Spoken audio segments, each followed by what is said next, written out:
This is Spence and Keyframe present Bad Movie Club. Don't you just think everyone in Marvel is fucking fit? Oh, yeah. Why are we talking about Marvel? This is quite weird. What are we talking about Marvel for? I mean- Because I'm not known for talking about Marvel ever. The girls are fit, the dudes are fit. I can't tell who's more fit. Like, is Don Cheadle more fit than Elizabeth Olsen? I don't know. It's confusing, Is isn't Haley it? Atwell more fit than Robert Downey Jr.? Who's gonna tell you? Not me. And, I mean, all of the people, they're just They're just excellent beautiful. bone structure. That's what it is. Something in the water that Marvel's given them during the shoots. I'm pretty sure I have, like, a little bit of a crush on Elizabeth Olsen right now. What is that, Kieran? She's just beautiful. And it's not because of the corset. You think it's because of the corset. Fuck off. No AVG, don't want antivirus software, you fucking dildo. Yeah, God, I want to get viruses like all the other people at River Gardens who get STDs. Can we not talk about River Gardens, please? I just don't want to. And mainly people from Derby won't know what River Gardens is. And let's not even explain it to them, because they fucking deserve better. But we've got quite a lot to talk about this week, haven't we? Where have we just been, Elliot? We've just been on a bus. Oh, don't be so specific, you prick. Where were we? What were we just watching? Hang on. Fucking hell. He's dying, guys. We were just watching Captain America Civil War. Hell to the yeah! And I've already seen it. If you've listened to our last podcast, I already talked about it. This is my second viewing, and your first, right? Yeah.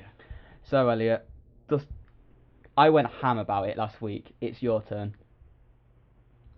You said you almost cried. Elaborate. Captain America Civil War has made me completely reappraise my entire outlook on the MCU. Yeah.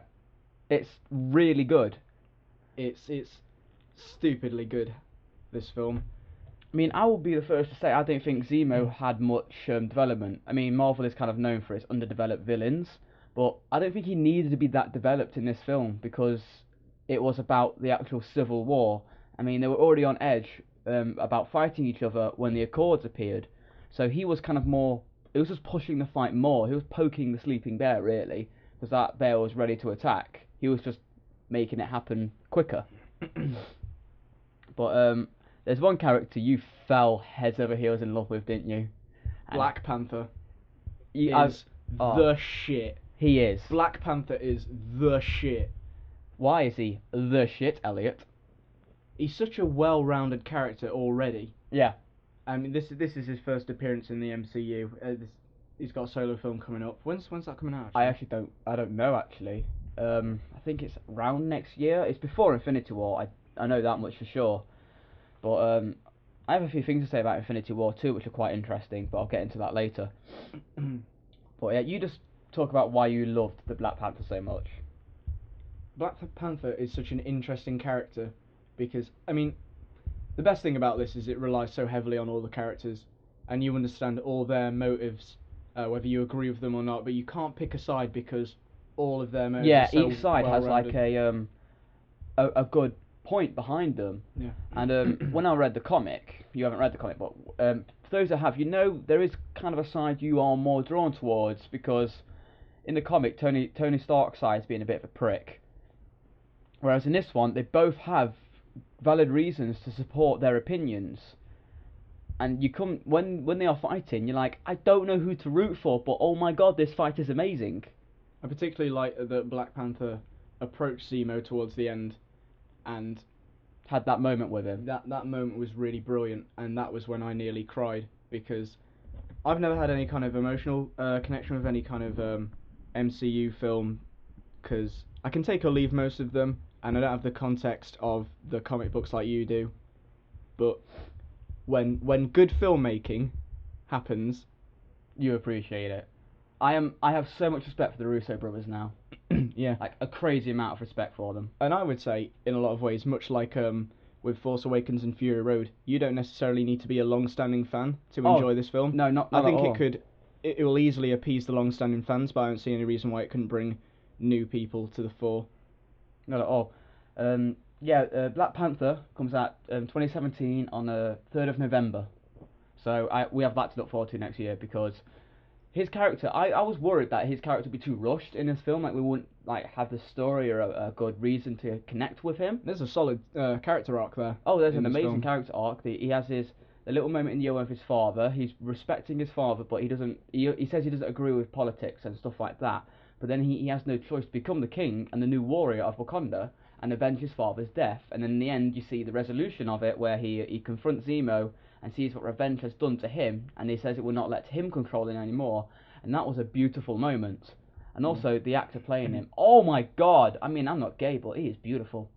Yeah, exactly. Everyone in Marvel is fucking fit as fuck. Even Tom Holland, he's cute. He's underage, but I mean, mate, his aunt, oh my Marisa god. Tomei.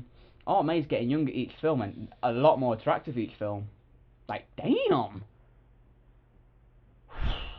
I spoke last week how I absolutely loved Spider-Man's moments in this film, but I think you were more drawn to Black Panther's moments, which I understand. But you gotta admit, Spider-Man's moments were pretty. Yeah, fucking Spider-Man awesome. was sick. Spider-Man was sick. The Star Wars reference I loved so much. Yeah, I appreciate a good Star Wars reference anytime, anywhere. What else was there about the film that you were captivated about? Well, from a writer's perspective, it's just so tightly plotted. Yeah. I mean, the trouble Batman versus Superman had, it was a mess, and there was too many plots going off at once. Whereas in this one, they had the exact there was a lot of plots going off, but it worked because it was done right. I mean, our friend, the Whovian Avenger, aka Charlie, he said to me, it's what Batman vs Superman should have been. Like, if the Russo brothers did beefy soups, it would be good. But they didn't. But they should do. No, stay with Marvel. Please stay with Marvel. I'm just so happy after watching it. I mean, that end credit scene where it sets up the Black Panther movie. I'm so hyped for it. Because, first of all, the Black Panther suit was fucking beautiful. I want that. I just want to wear it. If I had that costume, I don't think I'd take it off. You just see me sat on the bus like, sup, King of Wakanda here. Well, you were doing Black Panther impressions all the way through the bus ride. Yeah, I was. Yeah.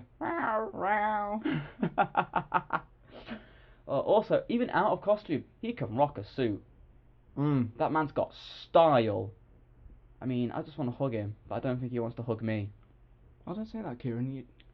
Am I a very huggable person, Elliot? I mean, I don't go around hugging people, so Aww. don't trust me. Father! But we are so pleased with Civil War. I mean, you probably didn't hear me just then. I moved away from the mic, but yeah, we are very, very pleased with Civil War. It was also my first time seeing Ant-Man because I haven't seen the Ant-Man film. Yeah, you haven't seen the Ant-Man film, have you? I really recommend you watch Ant-Man, but you quite liked him in this, didn't you? Yeah, Paul Rudd. What a guy. Because It was he's funny. mostly in shit films, isn't he? Yeah. He's the lovable guy that's usually in terrible... You know he's nearly 50. I know. How? Alright. Well, let's not lie. Quite a lot of the cast are getting on a bit. Even Rhodes is. Yeah. Yeah, Oh, War mate, you Machine. know who else is fit? Chris Evans.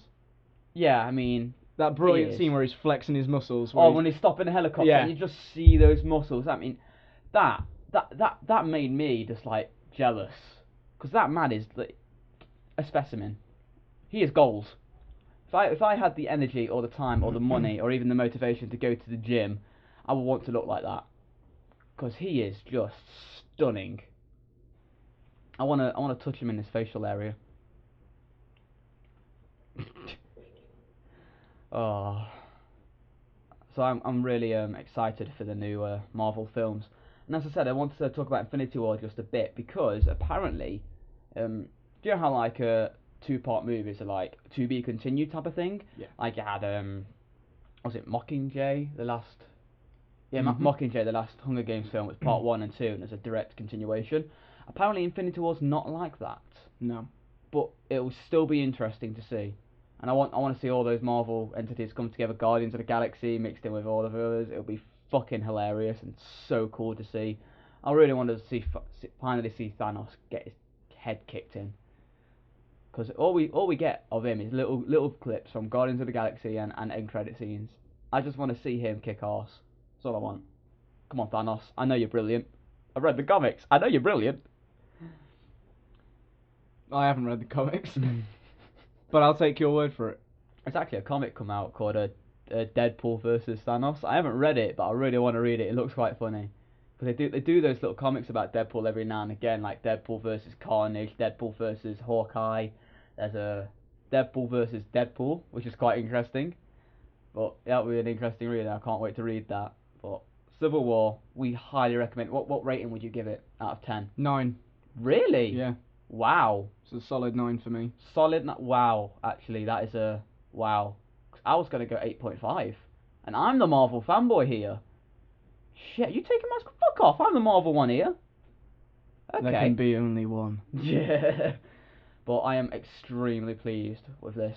What do you want to talk about next? Is it the horror film that we watched, or There's the been news? there's been some news. I thought we should talk about the news. We've also got a couple of questions afterwards to answer. Because this news kind of ties into what we've just seen a little bit, because studios. Yeah, Seth MacFarlane, creator of Family Guy, American Dad, and other shows that you don't like. I used to like Family Guy and American Dad. I think they've gone incredibly downhill. Yeah, I used to like him too, but I'm so over that type of humour at this point. I also didn't like his other films, Ted, or what was that stupid one? Was that the cowboy one? A Million Ways to Die in the Wild West. Yeah, that even had Liam Neeson in it. I mean, come on, Liam Neeson, pick a fucking good film. Yeah, I mean, he's announced that he's going to be doing a live-action science fiction drama comedy. I hate all of the words you just said. His actual quote, this seems to be a sort of passion project for him, is he said, "I've wanted to do something like this show ever since I was a kid, and the timing finally feels right. 20th and Fox have been good to me for so many years, and of course, Dana and Gary have been fantastic bosses and true pals, so it was a no-brainer to come to them with the project. I think this is going to be something special." You know about him? He's very left-wing, and we're very left-wing people, so I feel like we should like him, but at the same time, I feel like he's a bit sly about it. You know? Like, he's not really left-wing, he's just saying it because he wants to sound deep and smart. But at the same time, I don't know, I could never figure him out. And again, Ted was one of those films where it just appealed to your inner 8-year-old wanting to see adult content. Remember when you was a kid and you used to watch, like, your parents used to watch the films and like, oh, you're too old for this, and you're like, no, it looks funny. That's kind of the whole idea of Ted to me. But it was your generic comedy. It was just dick jokes after fart jokes. Yeah, just with a talking teddy bear. Yeah, it was just Family Guy with a talking teddy bear. Mike fell then. But yeah, that's what I really have to say on Ted. I mean, Seth MacFarlane, I mean, I have a love-hate relationship with him, because sometimes he does say some interesting things, but I don't kind of respect him as a person, to be honest. Which sucks, because I don't know. I've very weird opinions on the guy. There's some plot details on this project, but not very much, so it's hard to gauge quite what direction this will go in. But it says here that it's set 300 years in the future, and the show follows the adventures of something called the Orville, which is a not-so-top-of-the-line exploratory ship in Earth's interstellar fleet, and it's facing cosmic challenges from without and within. This motley crew of space explorers will boldly go where no comedic drama has gone before. Do you know what this sounds like to me? Red Dwarf. Yeah, and we've already got Red Dwarf. And Red Dwarf is pretty good, so why do I want another Red Dwarf? The Americans tried to do their own version of Red Dwarf and it tanked. Even the new Red Dwarf isn't as good as... Yeah, that's sadly true. But I still have a lot of respect for the original Red Dwarf. Oh, of course, yeah. I used to watch that as a kid. It was fucking hilarious to me. Oh, God, I want to watch Red Dwarf now. That was a funny show. Funny. What did he always used to say? Smeg. Smeghead. You smeghead. I like that. I used to say it for a I like while. the episode where they play pool with planets. It's just so weird, isn't it? I need a sneeze. But what about the other news? The Disney-related news? Right, I'll get that up. You can talk to the people. Well, there's this news come up. I skimmed over the article, but I took in the main details. Basically, there's a conspiracy out there, right? That Disney are paying or doing some dodgy way of not letting any other studio movies get as much hype as their own, and the theory is like, oh, even the X-Men movies and Batman vs Superman don't get as much hype as any Marvel produced Disney film, because Disney have got this kind of way to control the media or something like that, which just sounds silly to me. To me, it sounds like the fanboys of X-Men and Batman vs Superman are like, the only reason these films get so much like praise is because Disney's making it that way, and our films are still good. Mate, shut up. Batman vs Superman was awful, but again, the X-Men films are, oh, they're getting better. But I don't know about this, but you're the one that's got the Yeah, a news. petition surfaced online a few days ago, and it's by some whiny piss baby who said, Disney has been continually paying critics to attack non-MCU movies. MCU movies are safe, they're not challenging at all, just like a comic book movie is supposed to be, in quotation marks. They're not divisive or thought-provoking. First they bashed Batman v Superman, they cleared BVS out of the way, gave Civil War, which wasn't a perfect film, an Oscar. Now they're going to work on moving Apocalypse out of the way. Then they get offended when they're accused of accepting gifts. Deadpool would have also suffered the same fate, however it was released in February and was not an immediate threat. Right. Some fuckboy who can't get over the fact that BVS was not a great film. It just wasn't. I mean, I'm a DC fanboy. I really, really am. Trust me. I know I talk about Marvel more, but I also really love DC. I mean, I've just finished reading some Suicide Squad comics, and they're fucking brilliant. But I'm sorry, Batman vs Superman wasn't a good film. That got panned because it was bad. Yeah, not because Disney did some backdoor deal to make it go away. It was bad. I mean, it's not like Disney is impervious to fucking criticism, because do you remember John Carr? Do you remember The Lone Ranger? Yeah, those were they fucking both got awful. ripped. I mean, not everything they make is a masterpiece. That's impossible. Disney is so high up, it doesn't really matter if anybody criticises their film anyway, so they don't need to pay off any critics. Exactly, it's Disney. They don't need to do that. No matter what people are saying about the films, people are always going to go anyway. Because it's Disney. They're just more consistent with the quality of their films. Exactly, so it's not a case of, oh, they're clearing the way to make good room for their own films. No, not true at all. And it just, people always assume, oh, it's Disney, so they're just going to get all this praise because it's them. Not true. I mean, look at what Deadpool fucking was a massive hit. And that wasn't Disney, that was Fox, so shut up. Really? I mean, the justifications this person's trying to come up with are so thinly veiled. I mean, unless he's got any actual evidence, I refuse to believe him. I'm not being biased. I know it sounds like I'm being biased, but I'm being realist. There was a quote in the full petition where it says, "There's loads of evidence to support this." Yeah, he came up with none. But we've got a quote from our good mate, the Whovian Avenger, Charlie Willis. He's an amazing film critic. Check him out. And he posted to me, "It's truly a telling tale of how stupid people can be these days. The idea that Disney would go as far as to pay critics off for both their own benefit and the competition's loss is an insane accusation. Batman v Superman isn't bad because the critics were paid to pan it. It was because the film was bad.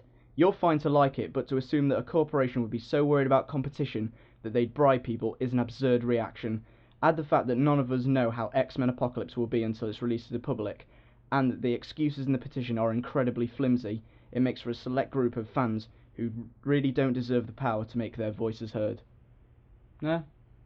Well put, Charlie. Well put. Seriously. And even I'm quite looking forward to X-Men Apocalypse. I mean, the X-Men films started off really bad, got slightly worse, then they improved themselves with like First Class was, yeah, alright. Okay, I can see where you're going. Days of Futures Past, love it. Another one of my favourite Marvel stories is Days of Futures Past. The comic is brilliant. And then they came out. We saw the trailer for Apocalypse earlier. We saw the trailer for Apocalypse, and you got it didn't look that half bad. The only thing I liked about it was that bit where Jennifer Lawrence is getting choked by Apocalypse. He doesn't like Jennifer Lawrence. Right, Jennifer Lawrence is a stupid fucking bitch. Okay. She's like every boring blonde girl you went to school with, except she's more annoying, she's more condescending, and you actually have to put up with her because she's got an acting career. Pretty much.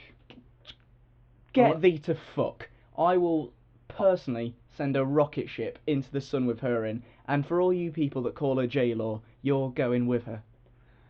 Right, you said acting career. You've seen her films, right? She can't act. No, I don't watch her films.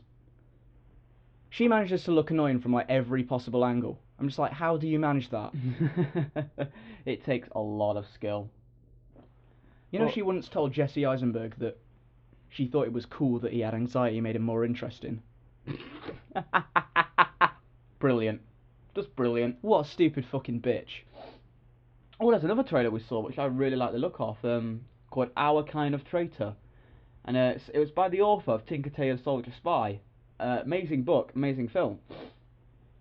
And I really quite like this trailer because it looks like this, not your typical spy thriller. It looks like a very edgy, conspiracy on your edge type thriller, and it's got an amazing cast already. Ewan McGregor. Ewan McGregor, I absolutely adore Ewan McGregor. I mean, if there's one good thing from the prequels of Star Wars, is Ewan McGregor as Obi-Wan. So I'm quite looking forward to that. What else? Oh, the Tarzan trailer.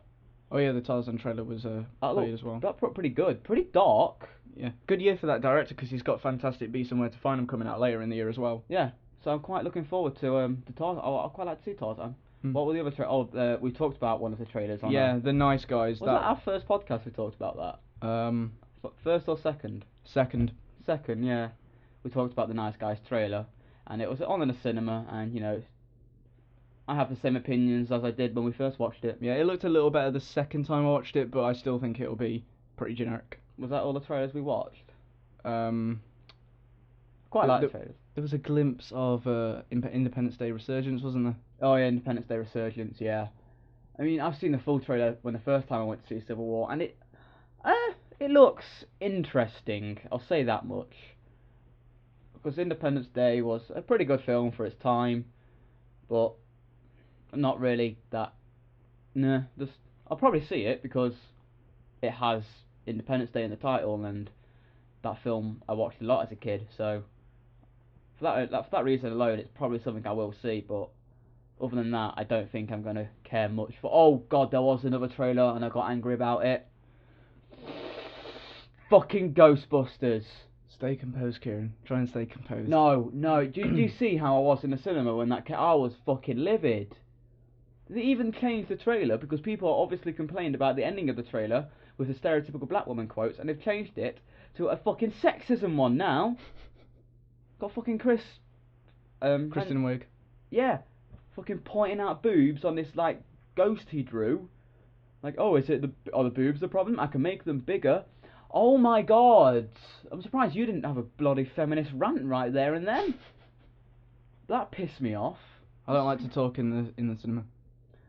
I like to make little awkward noises between each trailer where it fades to black. Yeah, you were. Yeah. Also, like, it wasn't packed when we went, was it? There was like 4 other people. Yeah, 4 other people. We all bonded. No, we didn't. We did. We all Don't became friends. lie. Well, I'm not lying. We did. I didn't bond with any of them. You didn't bond with anything. Don't need to. Not a covalent bond. Ah.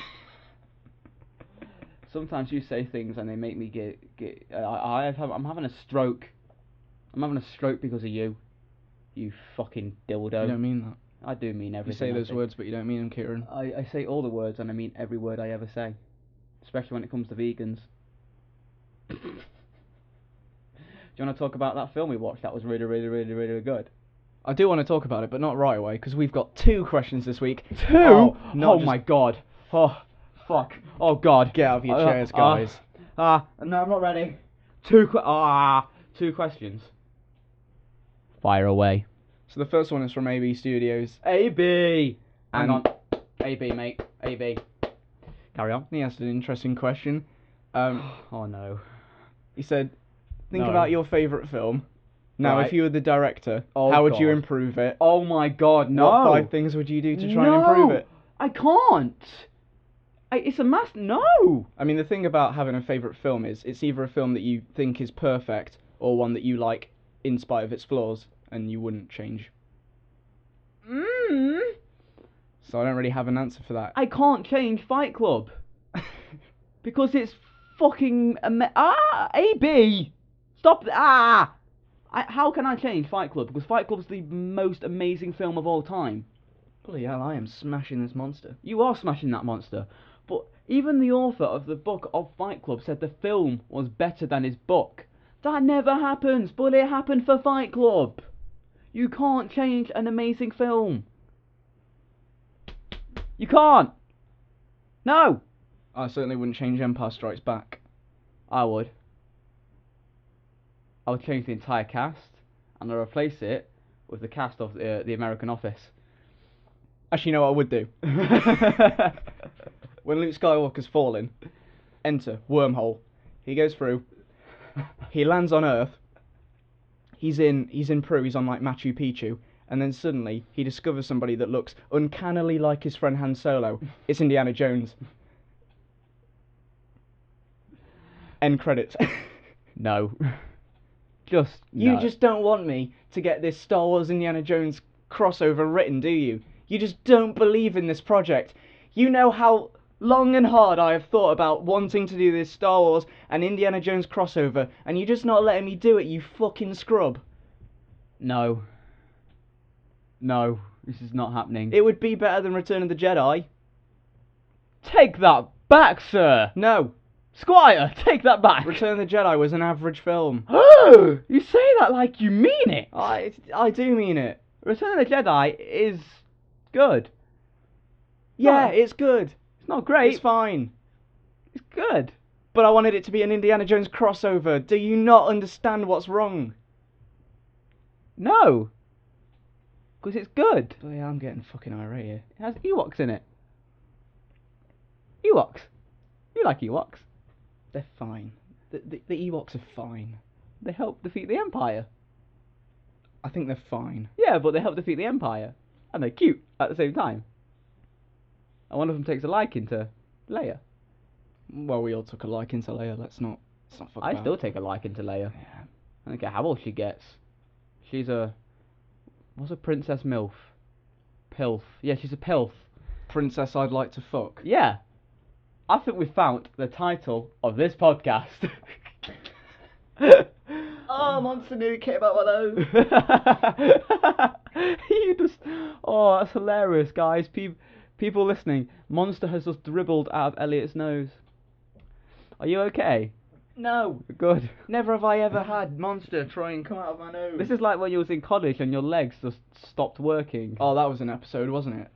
He just claimed he can't feel his legs and that they've turned to jelly, and he had a fit in the middle of the lesson. Just going, Our teacher had to try and calm me down. He did. It was hilarious.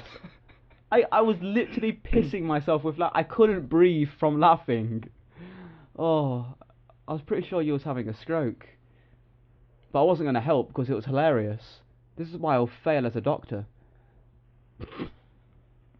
Yes, please leave Return of the Jedi alone. And as for that question, no, I can't change Fight Club because Fight Club's a masterpiece. Yeah, actually, I don't know if Empire Strikes Back is my favourite film. I don't have one. You do, and it's Empire. I have favourite films. I have a specific Did you one. say we have two questions? What's the other one? The second one is from Whovian Avenger. Oh. And yes, what's our favourite film thus far this year? Ooh. Ooh. That came out this year. Right. Yeah. That we've seen so far.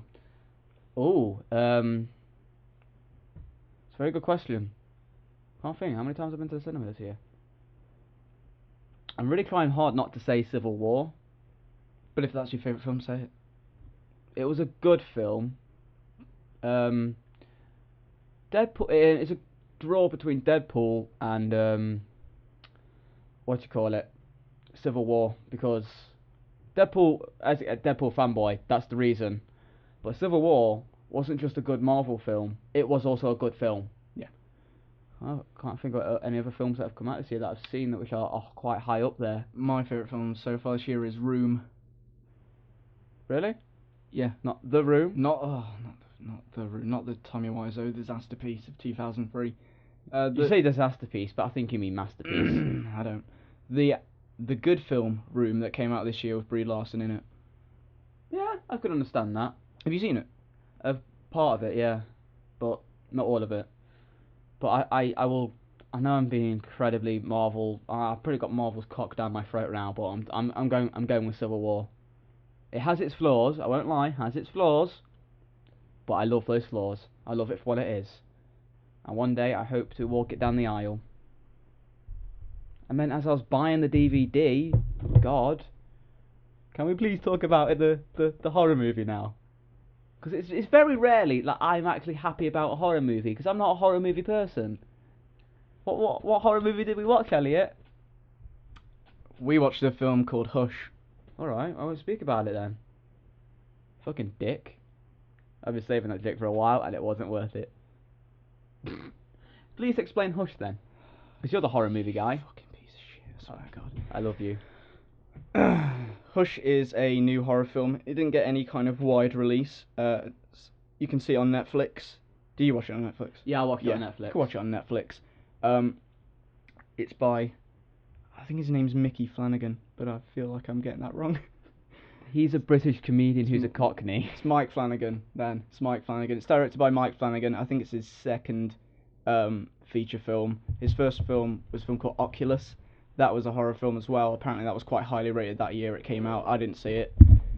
Oh, microphone fell again. That was my fault. But yeah, carry on. So, let's call Hush what it actually is. It's a fucking horror film. It's a horror film, yeah. There's a lot of people who are going around saying, oh well, it's a psychological thriller. It's a home invasion thriller. This film is like a build-a-bear of different horror subgenres. Because it's a slasher film, Yes.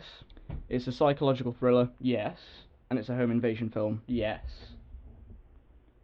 And it's fucking great. It's one of the very few horror films that I genuinely felt scared, tense, and on edge about.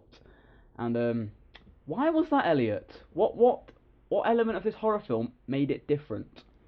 The thing that made this different is that the main character is a deaf-mute woman. Yeah, she's deaf, can't hear a thing, and she hasn't got the ability to speak. She's a writer, isn't she? Yeah, she's a writer. She's a writer living in the woods, like a isolated kind of life. Yeah. She has obviously got like an ex-boyfriend that she doesn't really get along with, but she obviously misses him because she attempts to call him a few times and fails. And she obviously used to live in the city, moved out of the city to, I think it's to focus on her writing career, because her sister phones her up and is like, oh, you should move back here with the city, and her excuse is, oh, I don't like the city, it's too loud, ha ha, we get it, you're deaf. But that set up her character quite well. And then it immediately throws you into the horror side of the film. It doesn't wait. It waits about 10 minutes. Yeah, it doesn't even set up the villain, just throws him right in there. Yeah, there's just a murderer. Yeah, he's masked at the start. He's masked, so there's a bit of a Halloween vibe to this film. Yeah, the mask. I say wearing a Halloween shirt. You are indeed. Yeah. The first thing to note is just how tense this film is consistently throughout. Because the interesting thing here is people complain about dumb characters in horror films, and if that's an issue for you, it won't be with this film. Oh, she's a smart, very smart, independent woman. Because both the main characters that occupy this film, for the most part, are both very intelligent individuals, and so the tables are constantly turning on one other character. So as soon as one character gets the upper hand, not for long it's the next one, and it just goes back and forth like that. This film is not very long, it's 80 minutes, so it won't eat up too much of your time, and it's definitely worth it if you are into any kind of horror film. I'm recommending it, and I don't care for horrors. That's how, I won't say how good it is. I'm not like I'm not like the expert when it comes to horrors, but I think you should see it. Even if you're not into horrors, give it a watch. Because the whole part of her being deaf and not being able to cry out for help really scared me in this. Because, when you're in that situation, you're just going to want to cry out for help. And I don't think people take for granted their ability to hear, I reckon. I mean, especially you listening to it, because you're listening to a podcast. But you can't hear him. You can see him, but you can't hear him. So he could be anywhere. Like, he goes out of sight. For us, we could be like, oh, I can hear where he is. Her, no. So she's isolated in this house, trapped. He's got the advantage. He's got a crossbow. He's controlling the perimeter. He cuts the power to the house. Yeah. The part that really fucking scared me, because this will be a scary situation to be in, because he sneaks into her house, doesn't he, and nicks her phone, and then takes photos of her on that phone and sends it to her on her Mac. So she's just on a Mac, and next thing you know, she's got photos of her popping up, like looking at her phone, looking at her computer, and then she's just like, what? Where's this coming from? Because the photos are coming from her own phone to her computer, aren't they? That would scare the fuck out of me, and it really did scare me watching that happen. Yeah, I felt like that was happening to me.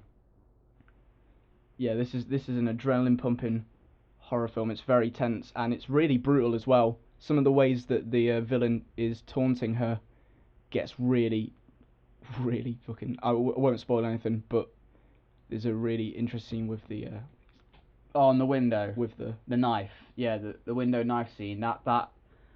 That made me stand on edge. and the sound that it makes is. Oh, yeah, because she can't hear it, we can, and it goes right through you. Actually, how they go about setting up the fact that she's deaf mute is really good as well because they do it through the filmmaking rather than. Yes. So, like the sound design here, so we can hear something, it's very loud, and then it'll completely erase the sound for her, and then it'll bring it back, and that's a regular motif throughout the film, which gets even more tense when the horror really. Yeah, when the horror kicks in, it takes away the sound, and it makes you feel uncomfortable because we rely on sound as human beings as a comfort thing, you know? So when it's gone, it makes us feel uncomfortable. When you're watching a film, this is a really good, interesting fact about filmmaking. When you're making a film, we rely on sound so much, and when it's gone, it feels weird. It's easier to watch a film that looks like shit than it is to watch a film where the sound is bad. Yes. And when the sound goes in a film, as an audience, we think something's wrong. And that they play that to the advantage in this film so well. It is brilliant how they do it, and it really made me scared. Yeah, it's just good filmmaking, like we said with Civil War. Like, if you're not a massive fan of horror, I still recommend giving this a go. It's not going to take up too much of your time. It's not like extremely gory either, or No. you know that the woman the killer kills at the start. I didn't even realise it was the same woman from the beginning. Yeah. Until the boyfriend turned up. And that scene is really brutal. Oh yeah, that scene's brutal because there's a glimmer of hope for her. Yeah. And then the hope is just brutally taken, and I mean brutally. I mean, he's not the most well set up villain. I mean, he's not even set up at all. He just appears and then he's killing. It's not like your Friday the 13th or your Halloween Michael Myers kind of character, but he doesn't really need to be because it almost makes it more shocking him not having a motive or any kind of background. Yeah, and when killers don't really have a motive, they just enjoy killing. That's kind of scarier to me, and that is an element that is very strong in this film. I just felt very, very, very on edge watching the entire thing. I wanted to have a bath after. Yeah, it makes you feel dirty, some of these scenes do. Very. Like you've got to sit on a bar of soap in your shower and then just let the water. I've never sat on a bar of soap. Neither have I. You have, haven't you? I haven't You sat on a have. bar. I haven't. You really, really have, haven't you? I haven't. You say that like you mean it.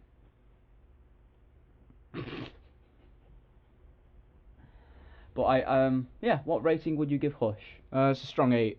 Solid 8 for me too. Yeah. Definitely an 8. Really worth checking out. Again, if you're not into horrors, it doesn't matter. This is a good film. Yeah, just good filmmaking. And the woeful rating that it's got on IMDb as well. Yeah, it hasn't got that much of a good It's like 6.2. I think it deserves a lot better. When I first looked at it on Netflix, it had like a 2.5 stars. But when I checked this morning, it's actually gone up. So obviously, maybe some people are beginning to like this. Yeah, it's been getting a lot of buzz, especially from horror film critics, like people like Scott Weinberg, who's part of Nerdist. He's been talking about that film a lot, as well as films like Green Room, that's in cinemas on Friday over here. Oh, I just want to have a little bit of a rant. You know what's fucking annoying me? The fact that Deadpool's out on Blu-ray and DVD in America, but it's not here, because we in the UK have to wait 4 months. We're not allowed nice things. Britain! Oh, why do I live in this shithole of a country? Fucking hate it. But yeah, it's coming out the 20th of June here, which sucks, because I want it now. I want Ryan Reynolds in my face, just all up in it, just touching me and everything. Yeah. Ryan Reynolds is hot though. Yeah, he is. Of course he's hot, man. Of course, he's in a Marvel movie. Well, Marvel entity, not owned by Marvel Studios anymore, sadly. Marvel! That's another thing the Russo brothers want to do. They want to buy back the rights to Wolverine. And I reckon if they're going to buy back the rights to Wolverine, just get all the mutants. Just take it away from Fox. I mean, as I said earlier, they are doing good now. Too late though. Yeah, well, they put in Jennifer Lawrence so they can get fucked. And they made a X-Men Last Stand, which was a steaming pile of horse shit. Yeah, I saw that in cinemas. You saw that? Actually, no, I think I did too. So Yeah, because I would have been like 8, 9. Yeah, I would have been around 10 then. So, fuck that film up its arsehole. But at that age, I liked it.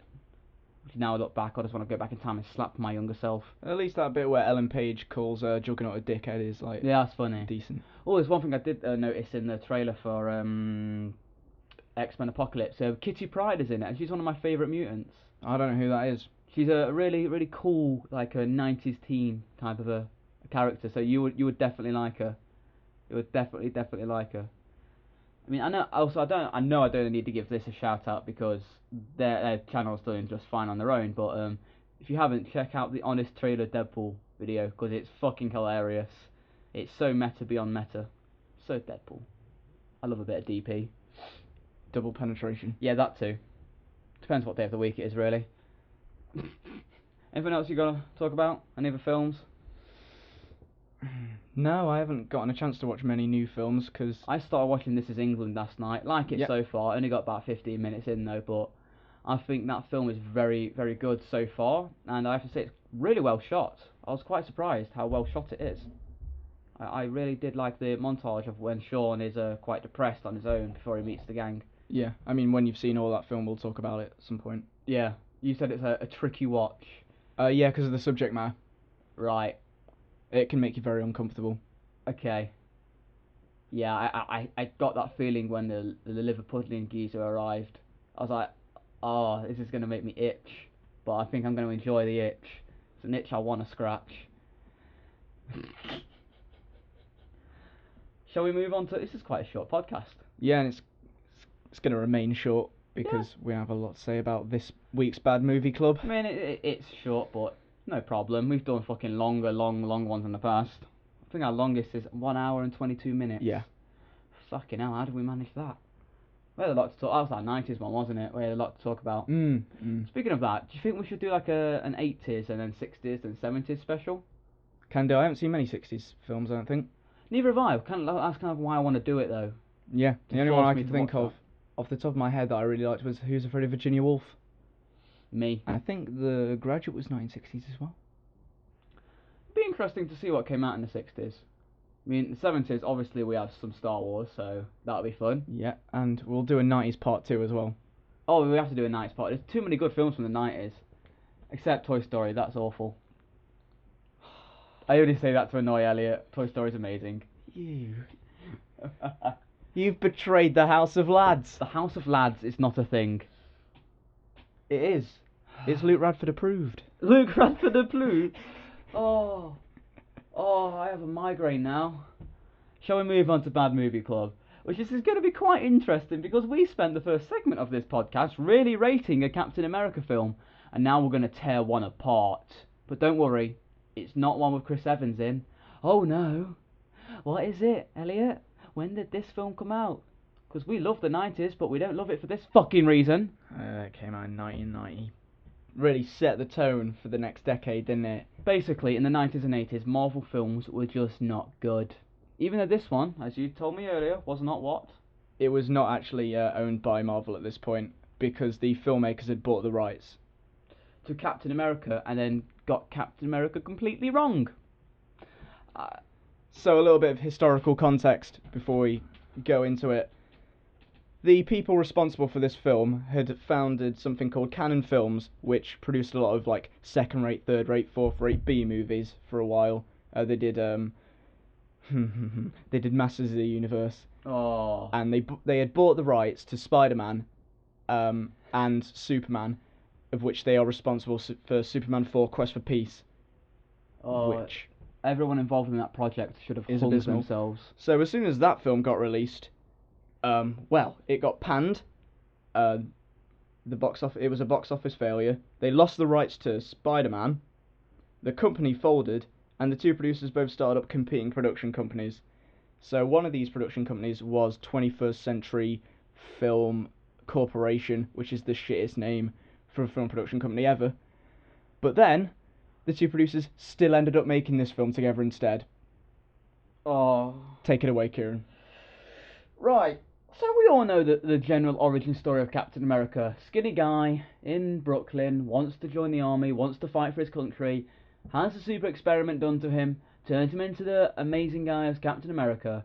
Well, in this one, he's like a character with like polio or something like that, limping around the place, and then he goes to an experiment to get his superhuman powers, and really, it's just them shining lights at him.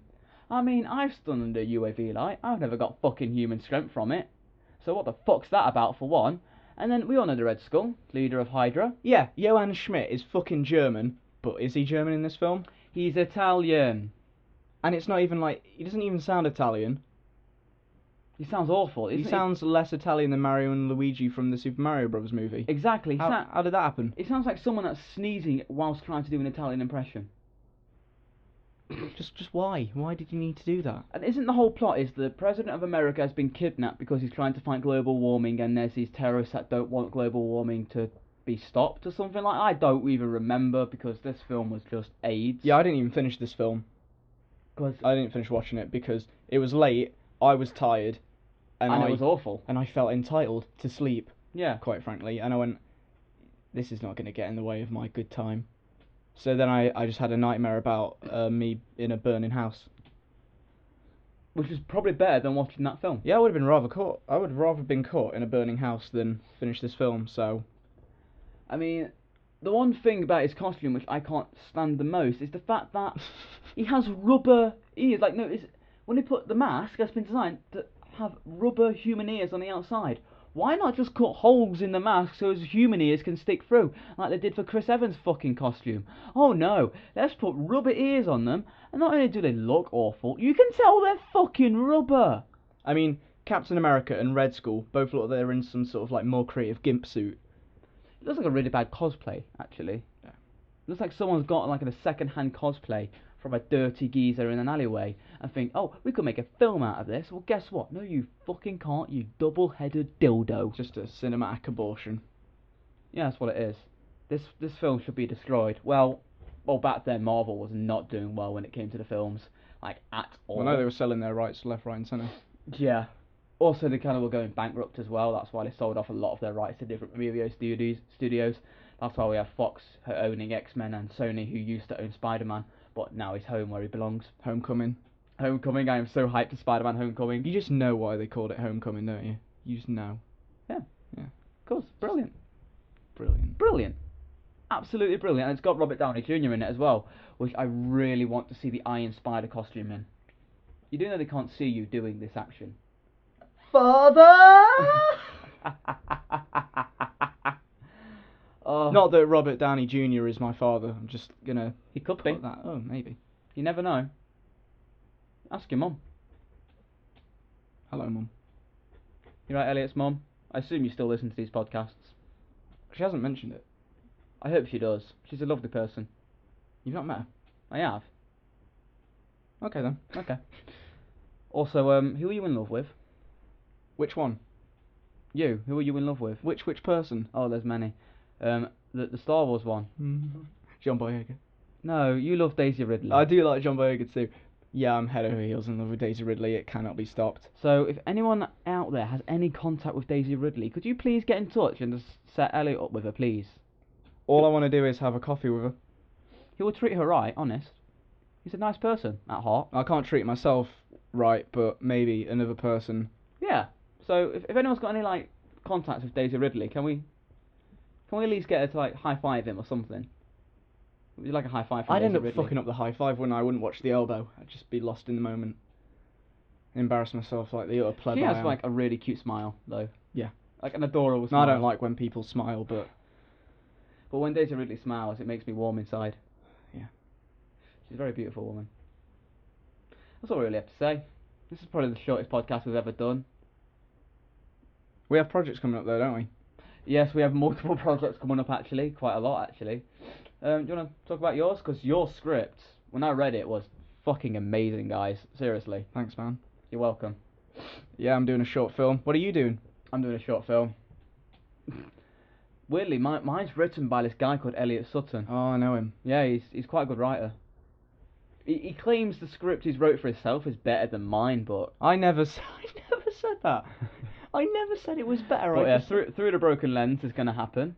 Yeah. It's a 50s noir film. Look forward to it. Mine's called A Flaw in Chemistry, and you'll find out why when you watch it. Oh, hype, build up the hype, guys. Hype. Also, me and you, we're going to star in a short film, aren't we? Yeah. We're going to play someone's conscious, but instead of like us playing like the good and you know how like when they in films to show you conscious, you have like the little angel on your shoulder and then the devil on your shoulder. Yeah. We're both going to be the devil. It's being made by the Whovian Avenger, who has typecast us as the pricks we are. Yeah. So he knows who we are. Basically, he said, "Oh yeah, there's going to be a script, but if you guys want to improv, feel free, because the characters he's wrote are basically us, so they're basically dickheads." Yeah, there's a really cool line that he wrote for my character that's brilliant. Well, it sounds like something that I would say. Spoilers. Oh, I'm sorry, I spoilt it by telling people it was good. Right, now I know it's good. when I see myself in it, I'm already gonna know it's good. Thank you for that. Fucking spoiler alert. Jesus fucking Christ. You might as well be a vegan. Please don't be a vegan. Oh, also, I just want to end this podcast by saying that I am the Black Panther. And you can find us on Facebook and Twitter. Our Facebook is Bad Movie Club Podcast. Our Twitter is at Bad Movie Club Pod. You know how the internet works. You can do that, you pansies. Also, if you're gonna follow us on either media platforms, be prepared for our weird statuses by us both. Also, we will ask you to watch bad movies as well, because we kind of hate everyone, and we want them to have the same experience as us when we watch films, which is why the fuck are we watching this? So We're masochists. yeah, I know that word.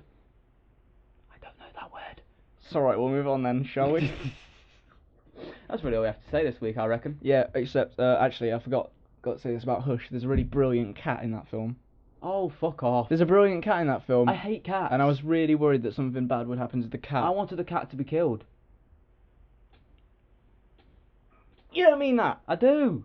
Nobody No. likes cats. No, I like cats. Cats don't even like us. I They just know if they don't fucking blame them if they don't like us. They think if they fake show affection towards us, we just give them food. They manipulate us. That's all they do. Yeah, but I can relate to that, because I too am a very judgmental prick and like to be fed. You have a point there. So maybe cats are alright. There's only one cat I like. The Black Panther. Because that's me. Mate, I smashed that monster. You did smash all the monster. How big is this can compared to my head? Stop putting cans. No, stop. We need to end this podcast because you're just going weird. Elliot, take the can off your head, Elliot. Right, guys, I'm afraid we're going to have to go. Charge! I have to take care of Elliot. For the House of Lads! He's having a mental breakdown. We'll see you next week. We love you all. I don't. He does. He loves you all. I don't. You do. You love them all. Fuck 'em.